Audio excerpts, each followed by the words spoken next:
Good morning, students. Welcome all of you to our third part of the chapter, A Shipwrecked Sailor by Gabriel Garcia Marquez.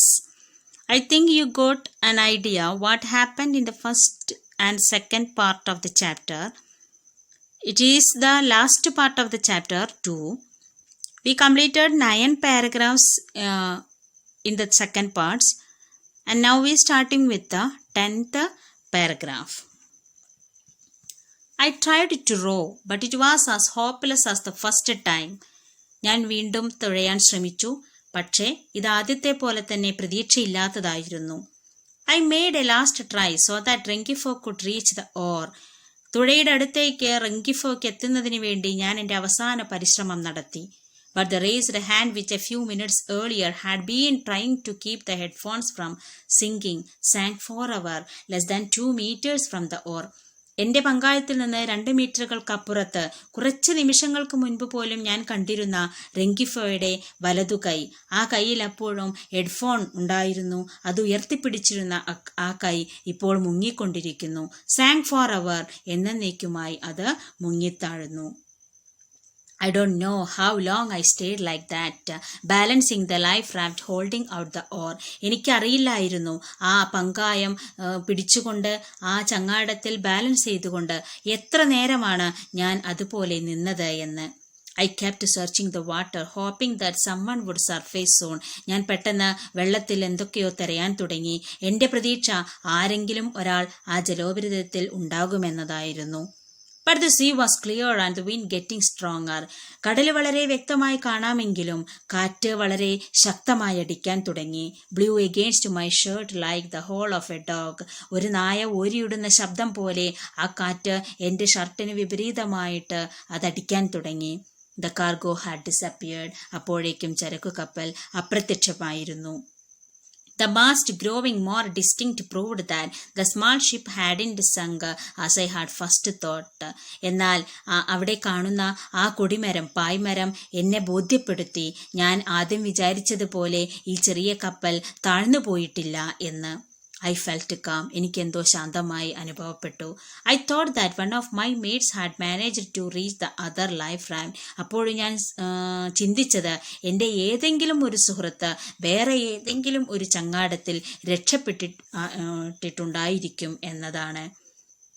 There was no reason they shouldn't have reached it. അവരവിടെ എത്തിപ്പെടാതിരിക്കാൻ വേറെ കാരണങ്ങളൊന്നുമില്ലല്ലോ. The rafts were in provision. In fact, none of the life rafts of the small ship was outfit. പക്ഷേ ഉണ്ടായിരുന്ന ചങ്ങാടങ്ങളൊന്നും തന്നെ ഭക്ഷണങ്ങൾ ഉണ്ടായിരുന്നില്ല. None of the life rafts of the small ship was outfitted. സജ്ജീകരണങ്ങളൊന്നും തന്നെ ശരിയായ വിധത്തിൽ ഇല്ലായിരുന്നു ആ ചങ്ങാടത്തിൽ. But there were 6 of them apart from the rowboats and whalers. റോബോട്ട്സിൽ നിന്നും തിമിംഗല വേട്ട നടത്തുന്നതിൽ നിന്നും വളരെ വ്യത്യസ്തമായിട്ട് അതുകൂടാതെ തന്നെ 6 ചങ്ങാടങ്ങൾ ആ കപ്പലിലുണ്ടായിരുന്നു. It was reasonable to believe that some of my mates had reached the other life raft. ഈ കാരണങ്ങൾ കൊണ്ട് തന്നെ എൻ്റെ ഏതെങ്കിലും സുഹൃത്തുക്കൾ വേറെ ഏതെങ്കിലും ചങ്ങാടത്തിൽ രക്ഷപ്പെട്ടിട്ടുണ്ടാകുമെന്ന് ഞാൻ ചിന്തിച്ചു. As I had reached mine, ഞാൻ എത്തിപ്പെട്ടതുപോലെ. And perhaps the destroyer was searching for us. ഒരു പക്ഷേ ചിലപ്പോൾ ഈ നാശം ഞങ്ങളെ തിരഞ്ഞുകൊണ്ടേ ഇരിക്കുന്നുണ്ടാവും എന്നും ഞാൻ ചിന്തിച്ചു. Very soon I was aware of the sun. പെട്ടെന്നാണ് സൂര്യനെക്കുറിച്ച് എനിക്കൊരു ബോധ്യമുണ്ടായത്. A midday sun, hot and metallic. വളരെ ശക്തമായി ചുട്ടുപഴുത്തു നിൽക്കുന്ന നട്ടുച്ചയിലുള്ള ഈ സൂര്യൻ. Stupefied, not fully recovered, I looked at my watch. വളരെ മന്ദഭാവത്തോടെ, നോട്ട് ഫുള്ളി റിക്കവേർഡ്, പൂർണ്ണമായും ഇതിൽ നിന്നും മുക്തമാവാത്തതുപോലെ, I looked at my watch, ഞാൻ എൻ്റെ വാച്ചിലേക്ക് നോക്കി. It was no not the dawn. വളരെ വ്യക്തമായും ഇത് നട്ടുച്ചയാണെന്ന് അതെന്നെ ബോധ്യപ്പെടുത്തി. The last time Rengifo had asked me the time on the small ship, it was 11:30. എന്നാൽ അവസാന സമയത്ത് ആ കപ്പലിൽ നിന്ന് റെങ്കിഫോ എന്നോട് സമയം ചോദിച്ചപ്പോൾ ഞാൻ സമയം പറഞ്ഞത് 11:30 എന്നതായിരുന്നു. I had checked the time again and the disaster had not yet occurred. ഞാൻ വീണ്ടും ആ സമയം അപ്പോൾ പരിശോധിച്ചിട്ടുണ്ടായിരുന്നു. ആ സമയത്തൊന്നും തന്നെ യാതൊരു അപകടവും നടന്നിട്ടില്ല.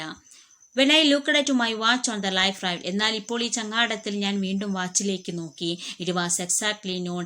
ഇപ്പോൾ ഇത് നട്ടുച്ചയായിരിക്കുന്നു. It had taken only 10 minutes for everything to happen. എനിക്ക് മനസ്സിലായി, ഏകദേശം 10 മിനിറ്റുകൾ കൊണ്ട് എല്ലാം സംഭവിച്ചിരിക്കുന്നു. To reach the life raft and try to rescue my shipmates and stand motionless in the raft searching the empty sea listening to the sharp howl of the wind. ഞാൻ ഈ ചങ്ങാടത്തിൽ എത്തിപ്പെട്ടത്, റെസ്ക്യൂ മൈ ഷിപ്പ്മേറ്റ്, എൻ്റെ സുഹൃത്തുക്കളെ രക്ഷപ്പെടുത്താൻ ശ്രമിച്ചത്, motionless in the raft, അനങ്ങാൻ വയ്യാതെ അനക്കമില്ലാതെ ഈ ചങ്ങാടത്തിൽ നിൽക്കുന്നത്, ശൂന്യമായ ഈ നടുക്കടലിൽ തിരയുന്നത്, listening to the sharp howl of the wind, വളരെ മൂർച്ചയേറിയ കാറ്റിൻ്റെ ഓരിയിടലിനെ ശ്രദ്ധിച്ചുകൊണ്ട് നിൽക്കുന്നത്. ഇത്രയും കാര്യങ്ങളെല്ലാം വെറും 10 മിനിറ്റുകൾക്കുള്ളിൽ സംഭവിച്ചിരിക്കുന്നു. I thought it would take them at least 2 or 3 hours to rescue me. പക്ഷേ ഇതെല്ലാം 10 മിനിറ്റുകൾ കൊണ്ട് സംഭവിച്ചു എങ്കിലും 2-3 മണിക്കൂറുകൾ വേണ്ടിവരും മറ്റുള്ളവർക്ക് എന്നെ രക്ഷപ്പെടുത്താനെന്ന് എനിക്ക് മനസ്സിലായി. 2 or 3 hours I calculated. 2-3 മണിക്കൂർ ഞാൻ കണക്കുകൂട്ടി. It seemed an extraordinary long time to be alone at sea. എന്നെ സംബന്ധിച്ചിടത്തോളം ഇത് അസാധാരണമായി എനിക്ക് തോന്നി, ഈ ഒറ്റപ്പെട്ട നടുക്കടലിൽ ഈ നിൽക്കുന്നത്. But I tried to resign myself to it. പക്ഷേ ഞാൻ അതിൽ നിന്ന് മുക്തനാവാൻ ശ്രമിച്ചു. I had no food for water, and by 3 in the afternoon I would surely have a searing thirst. എനിക്ക് വെള്ളമോ ഭക്ഷണമോ ഇല്ല. ഉച്ചയ്ക്ക് ശേഷം എനിക്ക് മനസ്സിലായി, സെറിങ് തേഴ്സ്റ്റ്, എനിക്ക് അതിശക്തമായ ദാഹമുണ്ടെന്ന്. The sun burned my head and my skin, which was dry and hardened by salt.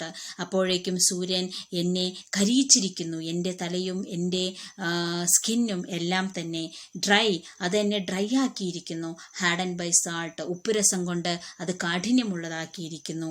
Since I had lost my cap, എൻ്റെ തൊപ്പി എനിക്ക് നഷ്ടപ്പെട്ടത് കൊണ്ട് തന്നെ, I splashed water on my head, ഞാൻ കുറച്ച് വെള്ളമെടുത്ത് എൻ്റെ തലയിലേക്ക് തളിച്ചു. And I just sat on the side of the raft waiting to be rescued. എന്നിട്ട് എൻ്റെ ചങ്ങാടത്തിൻ്റെ ഒരു ഭാഗത്ത് പോയിരുന്ന് രക്ഷപ്പെടുത്തുന്നതും കാത്തുകൊണ്ട് ഞാനിരുന്നു. It was only then that I felt the pain in my right knee. അപ്പോൾ മാത്രമാണ് എൻ്റെ വലത് കാൽമുട്ടിൽ ഒരു വേദന എനിക്ക് അനുഭവപ്പെട്ടത്. The thick blue drill fabric of my trouser leg was wet. എൻ്റെ നീല കളറുള്ള പരുത്തി തുണി കൊണ്ടുള്ള എൻ്റെ ട്രൗസറിൻ്റെ കാലുകൾ നനഞ്ഞിരിക്കുന്നു. I had a hard time rolling it up. അതുകൊണ്ട് തന്നെ അത് മുകളിലേക്ക് കയറ്റാൻ എനിക്ക് ബുദ്ധിമുട്ടുള്ളതായി തോന്നി. But when I did it, പക്ഷെ ഞാനത് ചെയ്തപ്പോഴേക്കും I was startled. ഞാൻ അമ്പരന്നു. I saw a deep half moon shaped wound on the lower part of my knee. എൻ്റെ കാൽമുട്ടിന് താഴെയായിട്ട് ഹാഫ് മൂൺ ഷേപ്പിലുള്ള ഒരു ഡീപ്പ്, ആഴത്തിലുള്ള ഒരു മുറിവ് ഞാൻ കണ്ടു. I didn't know if I had gashed it on the side of the ship. പക്ഷെ എനിക്ക് അറിയില്ലായിരുന്നു ഈ കപ്പലിൻ്റെ ഏതെങ്കിലും ഭാഗത്ത് തട്ടിയിട്ടുണ്ടായിരുന്നോ എൻ്റെ കാല്. Or if it had happen when I hit the water, ഒരുപക്ഷെ ഇത് വെള്ളത്തിൽ തട്ടിയപ്പോൾ സംഭവിച്ചതാണോ. For I didn't notice it until I was seated in the life ride. എന്തായാലും ഈ ചങ്ങാടത്തിൽ ഇരിക്കുന്നത് വരെ ഞാനിത് ശ്രദ്ധിച്ചിട്ടേ ഇല്ലായിരുന്നു. Though the wound burned a little, it had stopped bleeding and was completely dry because of the salt water, I imagine. എന്നാൽ ഞാൻ കണക്കുകൂട്ടി, ഇത്രത്തോളം കത്തിക്കരിഞ്ഞിട്ടുണ്ടായിരുന്നെങ്കിലും ഇതിൻ്റെ രക്തമൊലിക്കൽ നിന്നിട്ടുണ്ട്. കംപ്ലീറ്റ്ലി ഡ്രൈ, ഇത് കംപ്ലീറ്റ് ആയിട്ടും ഇത് ഉണങ്ങിയിട്ടുണ്ട് എന്ന് എനിക്ക് മനസ്സിലായി. ഒരു പക്ഷേ ഉപ്പുരസം കൊണ്ടായിരിക്കാമെന്ന് ഞാൻ ചിന്തിച്ചു. Uncertain as to what to do, എന്ത് ചെയ്യണമെന്നറിയാത്തൊരവസ്ഥ. I decide to make an inventory of my belongings. എൻ്റെ സാധന സാമഗ്രികളുടെ ഒരു പട്ടിക തയ്യാറാക്കാൻ ഞാൻ തീരുമാനിച്ചു. I wanted to figure out what I could count on in my solitude at sea. ഈ ഏകാന്തമായ നടുക്കടലിൽ അത് എന്തെങ്കിലുമൊക്കെ ഒന്ന് കണക്ക് കൂട്ടണമെന്ന് എനിക്ക് ആവശ്യമായി തോന്നി. First of all I could relay on my watch. ആദ്യമായിട്ട് ഞാൻ എൻ്റെ വാച്ച് നോക്കി. വിച്ച് കെപ്റ്റ് പെർഫെക്റ്റ് ടൈം, അത് വളരെ കൃത്യമായ സമയം കാണിക്കുന്നു. Which I couldn't stop glancing at very 2 or 3 minutes.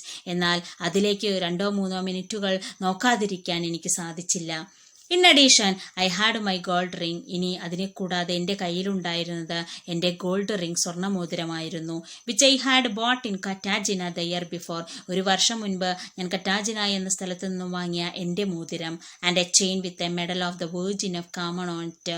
എൻ്റെ കയ്യിലൊരു ചെയിനുണ്ട്, വെർജിൻ ഓഫ് കാമനിലെ ഒരു കന്യാസ്ത്രീയുടെ ചിത്രം ആലേഖനം ചെയ്ത എൻ്റെ ഒരു ചെയിന്. It also purchased in the Cartagena. ഇതും ഞാൻ കറ്റാജിനയിൽ നിന്നും വാങ്ങിയതാണ്.